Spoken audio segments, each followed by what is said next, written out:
இந்த உலகத்திலே ரொம்ப ரொம்ப மர்மமான மற்றும் ரொம்ப ரொம்ப ஆழமான பகுதி எது, உள்ள என்ன இருக்குன்னே தெரியாது அப்படின்னு சொல்லக்கூடிய ஒரு அகழி என்னன்னு சொல்லி கேட்டோம்னா, நம்ம எல்லாருக்குமே தெரியும் மரியானா ட்ரென்ச். தமிழ்ல மரியானா அகழின்னு சொல்லி நம்மள சொல்லுவோம். அந்த மரியானா அகழியே கூட வந்து பார்த்தோம்னா, நம்ம அது மேல கடந்த நீர் மட்டத்தின் மேல போய் நம்ம நிக்கலாம். நின்னு உள்ள என்ன இருக்குது, எவ்வளோ ஆழம் போகுதுன்னு சொல்லி நம்ம அளந்து பார்க்கலாம். அதாவது ரேடார் மூலியமாகவோ, வேற ஏதாவது ஒரு தொழில்நுட்பத்தின் மூலமாகவோ நம்ம அளந்து பார்க்க முடியும். அளந்து பார்த்து நம்ம என்ன பண்ணியிருக்கிறோம், இமயமலையை கவுத்து உள்ளாடி போட்டால் கூட அதுக்கு மேலே ஒரு 2 கிலோமீட்டர் உயரம் ஆழம் இருக்குதுன்னு சொல்லி நம்ம தெரிஞ்சுக்கிட்டோம். ஓகேங்களா? இது மட்டும் இல்லாமல் இதை விட ரொம்ப ஒரு ஆபத்தான ஒரு மர்மமான இடம் என்னன்னு சொல்லி கேட்டோம்னா, நம்ம எல்லாருக்குமே தெரியும். அப்கோர்ஸ் ஆமாம், அதை தான் நான் சொல்ல போகிறேன். Bermuda triangle. அதாவது பெர்முடா முக்கோணம்னு சொல்லக்கூடிய பகுதி வந்து பார்த்திங்கன்னா, எந்த புவியியல் ஆராய்ச்சியாளர்களாலையும் அங்கீகரிக்கப்பட்ட ஒன்று கிடையாது. ஆனால் அது ரொம்பவே ஒரு மர்மமான பகுதியாக, ரொம்ப ரொம்ப மர்மமான ஒரு இடமா இன்றைக்கு வரைக்கும் பார்க்கப்படுகிறது. அதுக்கு என்ன காரணம்னு சொல்லி கேட்டோம்னா, அதாவது கிறிஸ்டோபர் கொலம்பஸ் காலத்திலேருந்து இந்த 2025 வரைக்குமே அந்த வழியா போகக்கூடிய எத்தனையோ சரக்கு கப்பல்கள், எத்தனையோ விமானங்கள், எத்தனையோ நீர்மூழ்கி கப்பல்கள், எவ்வளவோ ஒரு மர்மமான விஷயங்கள்லாம் வந்து நடக்குது. அமானுஷ்யமா காணாம போயிடுது. இதுக்கெல்லாம் என்ன காரணம்னு சொல்லி கேட்டோம்னா, இன்னொரு விஷயம் தெரிஞ்சுக்கோங்க. உலகத்தில் வெவ்வேறு பகுதியில் காணாம போகக்கூடிய கப்பல்களை விட, பெர்முடா ட்ரையாங்கல்ல காணாம போகக்கூடிய விஷயம் அப்படிங்கிறது ரொம்ப ரொம்ப கம்மி தான். ஆனால் அது ரொம்பவே ஒரு மர்மமான விஷயமா, ரொம்ப ஒரு பெரிய விஷயமா பேசப்படுதுன்னு சொல்லி நீங்கள் தெரிஞ்சுக்கோங்க.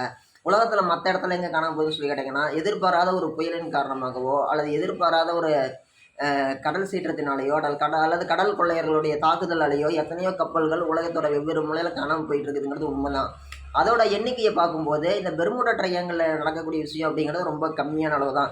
மற்ற இடத்துல ஒரு 10 கப்பல் காணாமல் போதுன்னா, இந்த இடத்துல ஒரு 2 கப்பல் காணாமல் போகுது அந்த வழியாக போகும்போது.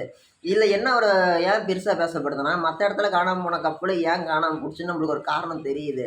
யார் கடத்தினாங்க அல்லது என்ன நடந்துச்சுன்னு தெரியுது. அதை தப்பிச்சு வந்தவங்க சொல்கிறது புரியுது. ஆனால் அந்த பெர்முடா ட்ரையாங்கல் வழியாக போகக்கூடிய கப்பல்கள் காணாமல் போச்சுனாலோ அல்லது தொலைஞ்சு போச்சுனாலோ அதுலேருந்து யாரும் வெளியில் வரமாட்டேங்கிறாங்க. அப்படி யாரோ ஒரு சில வெளியில் வந்தாலோ அவங்க சொல்லக்கூடிய பதில்கள் அப்படிங்கிறது அங்கீகரிக்கக்கூடிய ஒரு வகையில் இல்லை. அந்த அளவுக்கு ரொம்ப ஒரு மோசமான வகையில் தான் வந்து பார்த்திங்கன்னா இந்த கப்பல்கள் காணாமல் போகக்கூடிய மர்மமான தேசமாகவே இருக்குதுங்கிறது தான் இந்த பெர்முடா ட்ரையாங்கல். நல்லா தெரிஞ்சுக்கோங்க.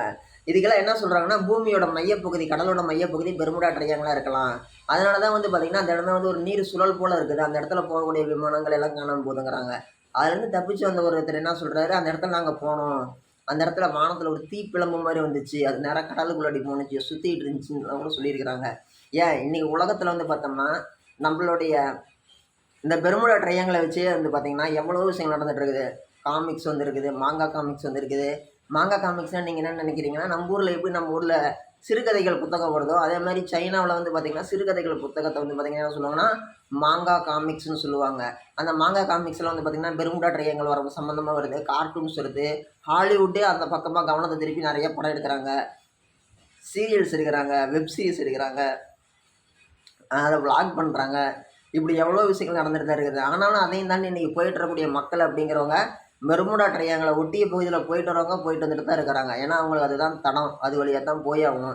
என்ன அது ஆபத்தான இடம் அங்கே இருக்குதோ அது கொஞ்சம் முன்னாடியே கொஞ்சம் வழி விட்டு அவங்க போயிடுறாங்க. ஆனாலும் ஒரு சில நேரங்களில் எதிர்பார்க்காத விதமாக ஒரு சில அசம்பாவிதங்கள் அப்படிங்கிறது நடக்கத்தாங்க செய்யுது.